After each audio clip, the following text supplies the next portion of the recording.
Остануваме во светот на книгите, а со нас е и нашата драга гостинка Кристина Краличин, една од најплодните и најуспешните современи автори во последниве години. И особено ми е задоволство што е вака на почетокот на годината, на овај убав празник, стара нова година, Василица, сме заедно. Кристина, срекни празници, ви посакувам и многу поуспешна да биде 2026 од претходните. Благодарам многу, секогаш ми е пријатно учеството во вашата емисија. Веќе трет пат мислам дека гостувам кај вас и секогаш имаме нешто ново да кажеме. Стрекни празници и до вас и до гледачите на и секако читателите на книгите. Благодарам многу, имаме многу читатели кои што сум сигурна дека едве чекаат да видат по кој повод сте ова утро со нас. Значи за прв пат помеѓу целото ваше творештво промовираме и представуваме детска литература, една интерактивна, снежна авантура, сликовница, работилницата на Дедо Мраз и малите помошници кои што Кристина ја сработи заедно со незината убавица Дарија, која има само 9 години, така нели? Да, 9 Ни не достига Дарија во друштвото, ама некој следен пат ќе ја представиме и неизе. Да, честитки. секако. Благодарам многу. Како дојдовте на идеја да ја сработите оваа детска сликовница? Децата се нашата инспирација. Како што е и Дарија, ќерка ми, таа има голема фантазија и многу идеи.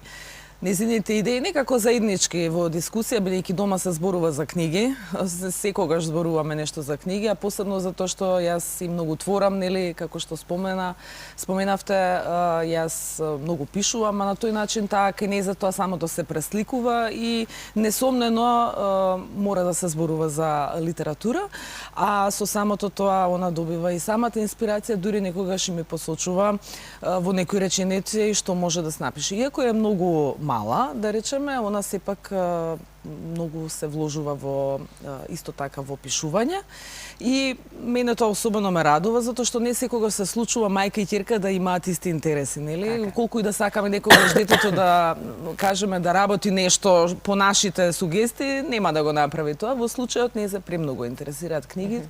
И јас и никогаш самата не сум ме посочувала. Едноставно кога и додиме во продавница позема по книги и не за тоа ја интересира. Колку убаво, браво. Токму затоа и дојдовме до идеја да главниот јунак биде детето. Кај мене во целото моје творештво творам јас секако за возрастната публика, за возрастните читатели, меѓутоа овој пат со драго срце и со премногу внимание ја направивме оваа сликовница заедно.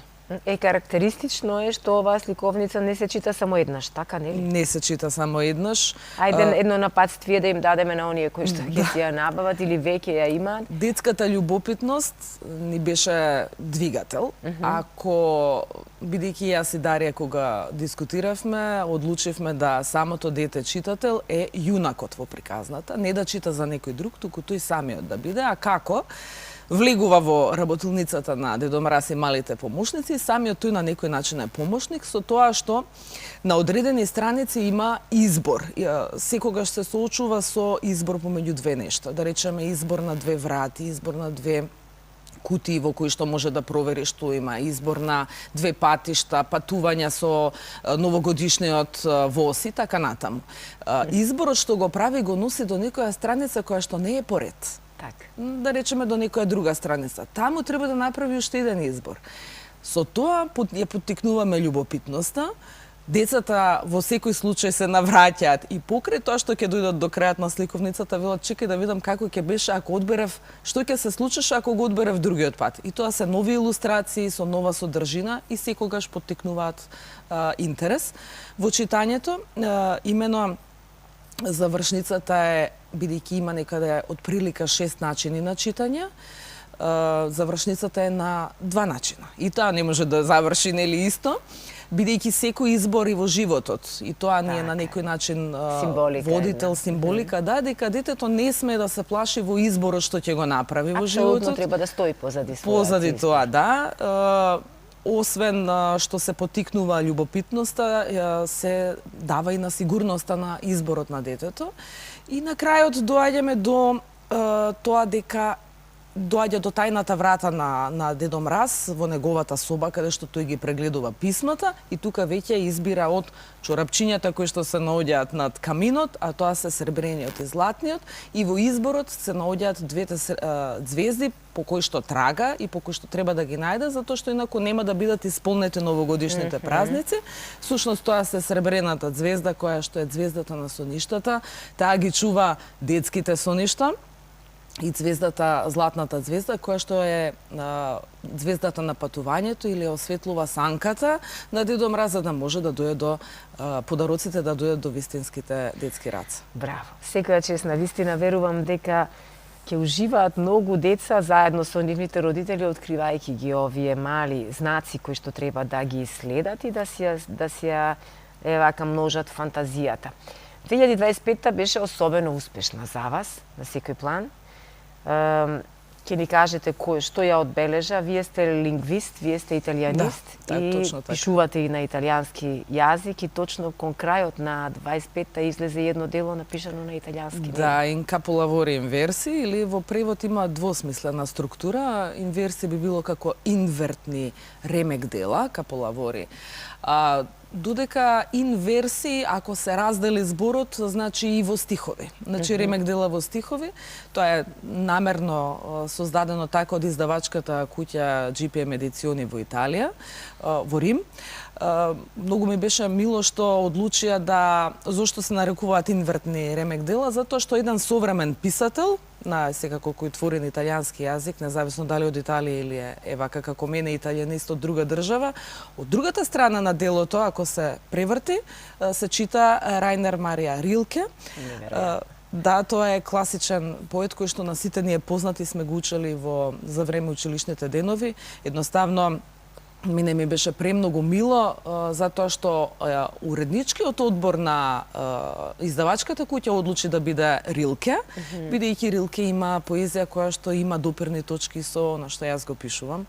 И тоа е едно од делата на кои што сум особено горда. Браво. Заслужено сте добитничка и на една престижна награда токму од Италија. Зашто станува збор? Тоа станува збор за една академија. Академија, да.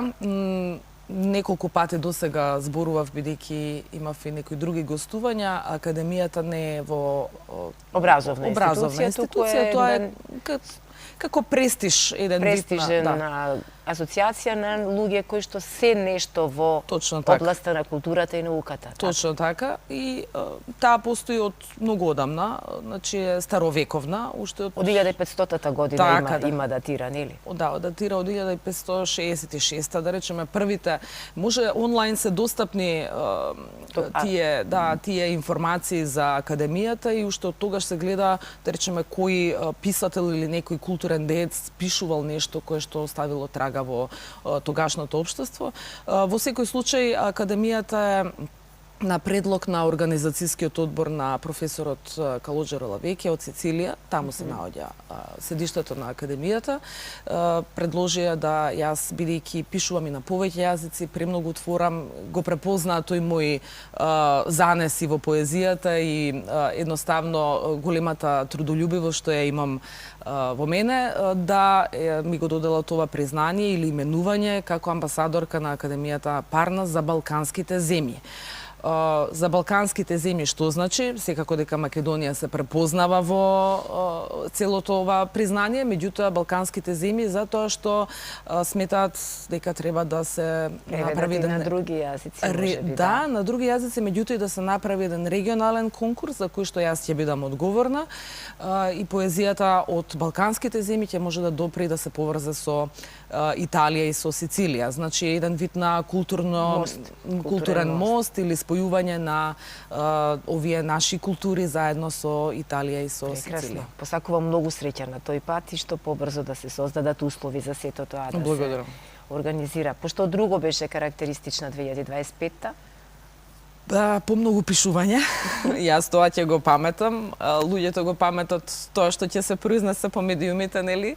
И по наградите и секако тоа се многу значајни моменти. Веројатно и по некој растеж внатрешен, бидејќи со секоја книга растеме уште поголем, уште поголем. Секоја книга е свое моје дете. така да речем, и едноставно е, бидејќи го се создава од нула, се создава од почеток, а тоа значи што ме моја творевина, така и го гледам. По друго што ќе се памети секако и наградата за Сребрен Пегас, овој конкурс кој што се одвива на национално ниво, и воедно Сребрен Пегас значи високо второ место во конкурсот од 56 необјавени ракописи на необјавен роман. За мене исто така тоа е едно врвно достигнување во државни рамки. Браво. Секоја чест, посакувам уште многу поуспешна година и години да следат. Книгата е мостот помеѓу писателот и читателот. Колкав е фидбекот од читателот? Да, ние не секогаш имаме коментари, може би директни или индиректни од луѓето кои не читаат, но кои се најубавите, да речеме, реакции кои што сте ги примиле одложно по завршување на читањето на некое дело? Има реакции. Некои едноставно не сакаат да се искажат, нели? Мислам секако кога јас сама ќе ги прашам, меѓутоа јас очекувам и секогаш чекам самите да ми се јават и да ми кажат, а ги има во голем број. Секако дека блиското окружување и пријателите тоа веднаш го прават, нели? Меѓутоа кога ќе се случи од непознати кои што воопшто не ги познавам и кои ќе допрат до мене и ќе речат буквално со оваа книга си ме погодила во срце, тоа значи дека мојата мисија како писател ја имам остварена. А не е неважно, нели? Не е неважно дали ќе ги знаеме или не ги знаеме реакциите на луѓето, бидејќи на крај на денот книгите не ги пишуваме за себе, ги пишуваме за да ги споделиме и да... Јас така велам секогаш дека пишувам за нешто да остане и да може да се чита и во иднина. Не се пишува за да биде тоа само издадено или за да едноставно му помине редот или не знам да се најдат спонзори и така натаму, едноставно пишувам за да оставам нешто и да тоа има влијание кај читателот. Сакам да побудам разни чувства, да не речам само добри чувства, нели едноставно ние секој човек низ својот животен пат се соочува со секакви предизвици, добри, лоши, недобри и така натаму, и тоа мора да биде дел од книгите така како што е во реалност. Браво. А мојата констатација од вашето последно гостување, мислам како да беше пред месец или два, сигурно има повеќе, е дека пишувате со брзина на светлината. Важно ли ви е времето во кое се ставате во една рамка? Планирате ли кога започнувате нешто да пишувате или едноставно ги следите знаците? Ги следам знаците. Секој што пишува има свое време на пишување. Јас за себе велам, ако постои некоја искра која што во моментот ме тера да напишам нешто или во мене се побудува некоја желба, јас тоа го правам. Не велам сега ова е брзо или ова е бавно, едноставно по мене не треба да има мерка на време за оној што пишува, бидејќи секој има свој начин и процес на тоа како го прави.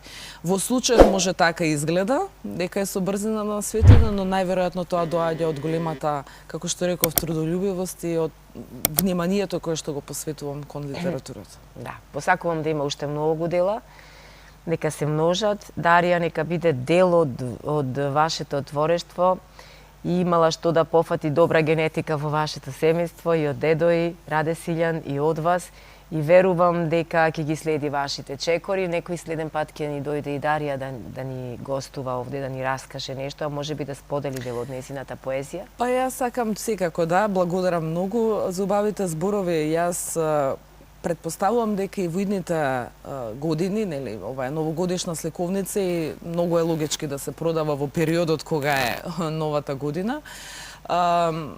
Очекувам да направиме работилници заедно со Дарија, а кога ќе имаме веќе во пракса како ќе изгледа тоа. Ќе ги најавиме заедно. Заедно со Дарија, така. Веќе закажавме следно гостување, со нетрпение и со радост ги очекуваме работилниците. Уште еднаш благодарност голема. Убав дочек на старата нова година вечер. Благодарам.